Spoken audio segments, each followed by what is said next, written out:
Good morning students आज हमने new chapter start करना है जो है conservation of animal and plant. ठीक है, पहले तो इंट्रोडक्शन करते हैं। India is a large developing country known for its diverse forest ecosystem.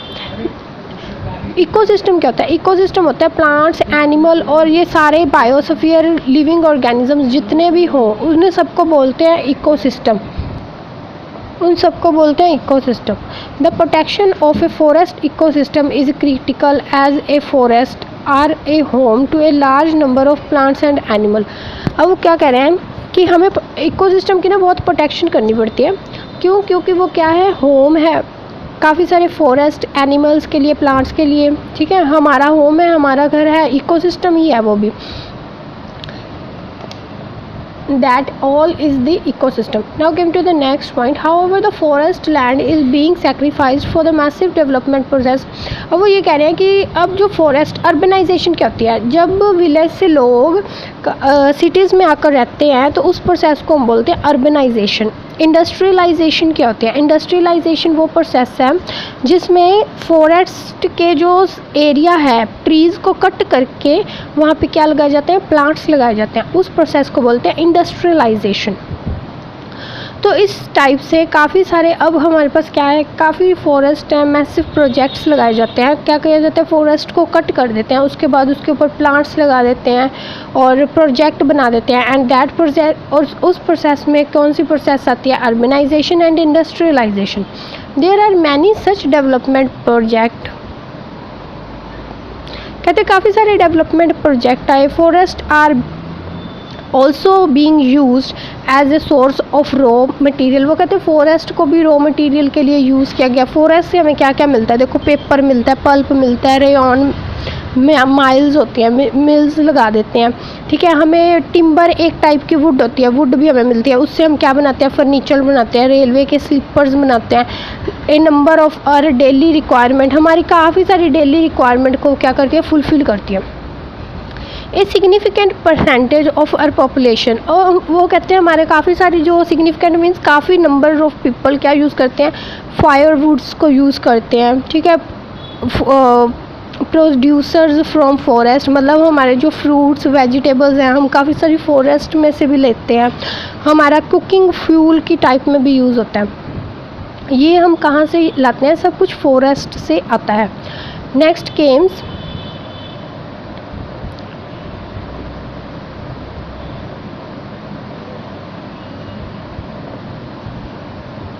Next came in addition to fuel, forest also gives a folder building animal. Folder means जो हमारे animals हैं वो कुछ प्लांट्स वगैरह को ईटेबल्स जो भी उन्हें मिलते हैं उन्हें हम बोलते हैं फोल्डर्स। बिल्डिंग मटेरियल, मेडिसन्स और काफ़ी सारे और प्रोडक्ट्स जो भी हमें फॉरेस्ट से मिलते हैं हमारी काफ़ी सारी नीड्स को फुलफ़िल करते हैं। अब वो कहते हैं फॉरेस्ट क्या है ना, डे बाई डे ना डिक्रीज़ हो रहे हैं। ठीक है, प्लांट्स की क्या हो रही है, कटिंग हो रही है, cutting down of the plant. तो उन फॉरेस्ट को हम उस प्रोसेस को क्या बोलते हैं, डिफॉरेस्टेशन कहते हैं, जिसमें क्या होती है, कटिंग होती है प्लांट्स की। That process is known to be a deforestation. अब डिफॉरेस्टेशन में दो टाइप होती हैं, दो कॉन्सिक्वेंसेस आते हैं, domestic and the global consequences. मतलब कि अगर डिफॉरेस्टेशन करते हैं, अगर हम प्लांट्स की कटिंग को करते हैं, अगर प्लांट्स की कटिंग करते हैं तो क्या होती है, डिफॉरेस्टेशन होती है और उसका दो टाइप पे हमें इफ़ेक्ट होता है, domestic effect and the global effect. तो डोमेस्टिक इफ़ेक्ट के ना हम पहले पॉइंट्स पढ़ते हैं। कभी अगर डोमेस्टिक इफ़ेक्ट होता है, डोमेस्टिक इफ़ेक्ट वो होता है जो हम सफ़र करते हैं, मतलब जो ह्यूमन बींग्स जिस इफ़ेक्ट को सफ़र करते हैं, that effect is known to be a domestic effect. वो कहते हैं अगर डोमेस्टिक इफ़ेक्ट होता है तो उसके हमें क्या क्या इफ़ेक्ट्स हमारी लाइफ पर आते हैं, हमें वो बताना है। देखो, अगर डिफॉरेस्टेशन होती है ना तो फ्लड आ जाते हैं, फ्लडिंग होती है। फ्लडिंग क्यों होती है कि ना जो रिवर्स में होता है पानी बहुत ज़्यादा तेज़ फ्लो करना स्टार्ट हो जाता है। अगर देखो रास्ते में अगर कुछ हर्डल्स लगे हुए हैं, ट्री एक हर्डल का काम करता है, अगर ट्रीज़ लगे हुए हैं तो हर्डल्स आ जाएंगे रास्ते में, हर्डल्स आ जाएंगे तो क्या होगा, वो पानी को फ़्लो को स्टॉप कर देगी, मतलब पानी का जो फ़्लो है उसको स्लो डाउन कर देगी और वो जो भी डैम वगैरह बने होंगे उनकी वॉल्स को ब्रेक नहीं होंगे और डेपोजिशन है सॉइल्स की रिवर बेड में वो भी डिक्रीज़ हो जाएगी। कैसे होता है, देखो हमारे पास ना रिवर है, हमारे पास सॉइल है, अगर तो उसके ऊपर ट्रीज़ लगे हुए हैं, ठीक है, अगर ट्रीज़ हैं तो वो सॉइल क्या है उसके नीचे बाइंड है, वो सॉइल उसके नीचे बाइंड है, मतलब कि रूट्स ने क्या किया हुआ है, ट्रीज़ के रूट ने उस सॉइल को ग्रिप किया हुआ है, तो सॉइल इरोजन नहीं होती। लेकिन अगर ट्रीज़ ही हमने वहाँ से रिमूव कर दिए तो सॉइल इरोजन होगी। अगर सॉइल इरोजन होगी तो वो सारी सॉइल कहाँ पे जाती है, रिवर की बेड में, वो सारी सॉइल जाती है रिवर बेड में, जिसके कारण क्या होता है, डेप्थ ऑफ रिवर क्या है, डिक्रीज़ हो जाती है। मतलब कि अगर सॉइल नीचे लगाई जाए, मतलब एक वाटर का ग्लास है आपके पास, ओके, तो आपने उसके नीचे सॉइल फिल कर दी, तो वाटर क्या होगा, अब पहले अगर वो ओवरफ्लो करना स्टार्ट कर देता है ना, बस वही बात रिवर्स में भी होती है। अभी एक तरह से रिवर भी एक ग्लास है, अगर आपका फुल है वाटर से और बीच में आपने उसमें सैंड या कुछ भी सॉइल डाल दी, वो वाटर बाहर आ जाएगा, तो फ्लडिंग आ जाती है। Disrupted river flow, disrupted river flow क्या होता है, डिफॉरेस्टेशन क्या होती है, इंक्रीज़ कर देती है सॉइल इरोजन को और रेनफॉल को डिक्रीज़ कर देती है, क्योंकि इवेपोरेशन कम हो जाती है तो रेनफॉल डिक्रीज़ हो जाती है। Then in turn the flow of the river the path taken by dam, तो इसके कारण क्या होता है, जो रिवर का पाथ है वो चेंज हो जाता है।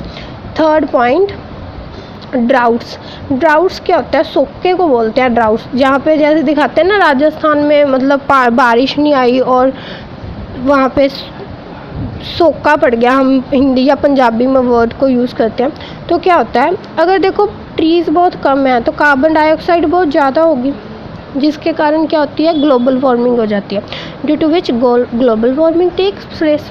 तो ग्लोबल वार्मिंग से क्या होता है, टेम्परेचर इंक्रीज़ हो जाता है अर्थ पे टेम्परेचर इंक्रीज़ हुआ, वाटर साइकिल कम हो जाएगा, वाटर साइकिल डिस्टर्ब हो जाता है, तो रेनफॉल डिक्रीज़ होने के कारण क्या आ जाते हैं, ड्राउट्स, रेनफॉल डिक्रीज़ होने से ड्राउट्स हो जाते हैं। Plants and wild extinction, extinction होता है ख़त्म हो जाना। अब देखो फॉरेस्ट को हम काट रहे हैं, उसके ऊपर फैक्ट्रीज वगैरह लगा रहे हैं, तो एक पॉइंट ऐसा आता है कि कुछ प्लांट्स और कुछ एनिमल्स हमें मिलते ही हैं, जैसे पहले डायनासोर्स थे अब नहीं है ना, तो काफ़ी सारे और भी ऐसे एनिमल्स हैं जो पहले थे अब नहीं हैं। क्यों, क्योंकि डिफॉरेस्टेशन होने से फॉरेस्ट क्या होते हैं, उनके होम्स होते हैं, तो वो होमलेस हो जाते हैं, होमलेस होने के कारण उनकी क्या हो जाती है, एक्सटिंक्शन हो जाती है, काफ़ी सारे रेयर एनिमल्स और प्लांट्स की। Fifth point, displacement of forest developers, many persons from home forest is only, वो कहते हैं काफ़ी सारे वो जो आदि मानव टाइप लोग होते हैं थोड़े, ठीक है, वो उनके क्या होते हैं, फॉरेस्ट होम्स होते हैं, तो डिफॉरेस्टेशन होने के कारण क्या होता है, उनकी फॉरेस्ट जो होम है वो होमलेस हो जाते हैं। Scarcity of the forest product की स्कैसिटी हो जाती है।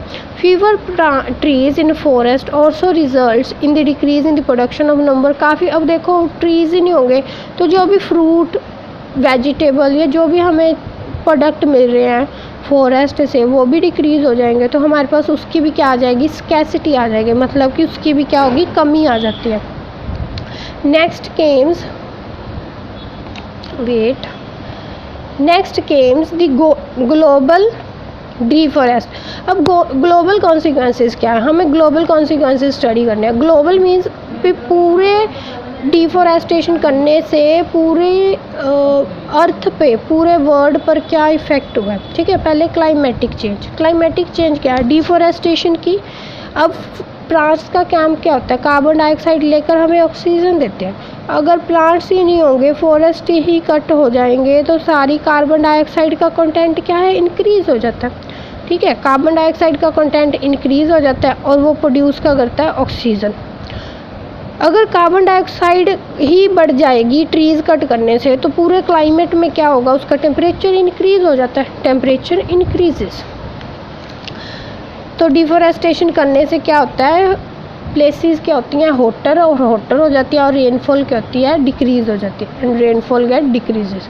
Now comes the desertification. Desertification क्या होता है, deforestation exposes the soil and leads to the soil erosion, ठीक है। सॉइल से एक्सपोज होती है और सॉइल इरोजन को करती है। Due to this the soil become less fertile and at that time the lower rocky layer are expose. मतलब वो क्या है, अब देखो ऊपर सैंड है, ठीक है, या सॉइल है, अगर उसके ऊपर प्लांट लगे हैं तो वो उसकी रूट्स ने सॉइल को बाइंड किया हुआ।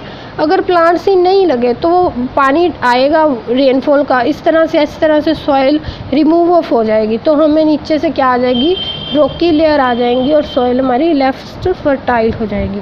ओजोन डिप्लीशन, ओजोन डिप्लीशन में क्या होता है, अब कार्बन डाइऑक्साइड का कंटेंट इंक्रीज़ होता है। कार्बन डाइऑक्साइड से हमें पता है कि ओजोन क्या है, डिप्लीट होती है।